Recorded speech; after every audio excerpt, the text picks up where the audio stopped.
Fuck 2020. Although 2020 was a year for the ages, something like a bizarro world, there's still a lot of positives you can pull from this year. Not those ones. I'm here to give you your 2020 Panoramic. It's a panoramic. There was some good TV as we witnessed Donald Trump get fired from his own reality show this year. Donald Trump? Yeah!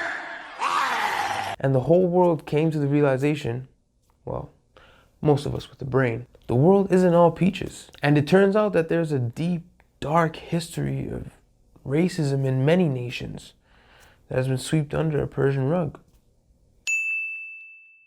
A dark history has more prominently come to the light with the recent killings of George Floyd, Ahmaud Arbery, Breonna Taylor, Regis Korchinski-Paquette.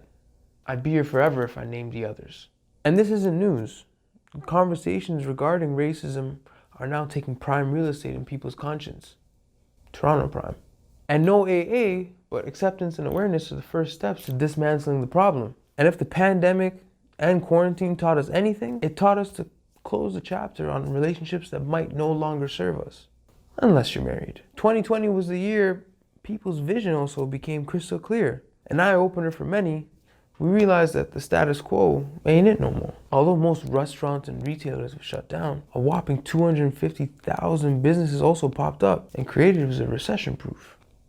Nip said how bigger corporations would hit a wall and start to crumble, and smaller businesses and creators would start popping up one by one. That means people are adapting. And as human beings, that's what we're best at. That's what separates us from every other species, is that we have consciousness. Isn't it a beautiful thing?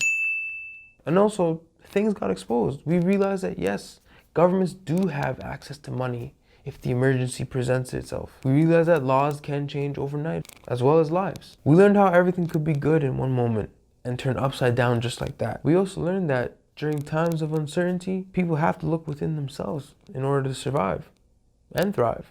Me, I just learned I suck at Call of Duty. We learned that we can indeed work from home. Some of us stumbled upon new crafts. But after Kobe died, it felt like the world really came to a halt. We lost the world's glue guy. People responded by channeling their inner Mamba mentality, being relentless at what they want out of the world, and making this world a better place to live in. Many, many lessons to take from the best who ever laced them up. And speaking of childhood heroes, we also lost Chadwick Boseman, who starred in many great classics in the last 5-6 years, including 42, Jackie Robinson's Story, 21 Bridges, Marshall, not that Marshall, and of course Black Panther, which is probably the most prolific, symbolically relevant, and representative superhero of our culture. Any culture at that.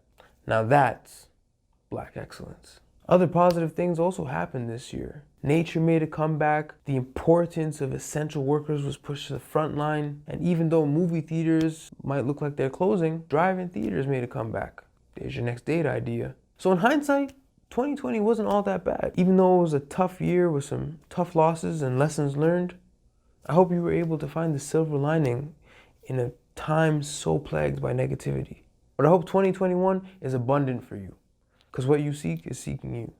And if these monologues were something that you enjoyed that came out of 2020, let us know in the comments so we know to keep them coming in 2021. This is Alex from the Gifted Gab, and just like 2020, we out. That good? And cut.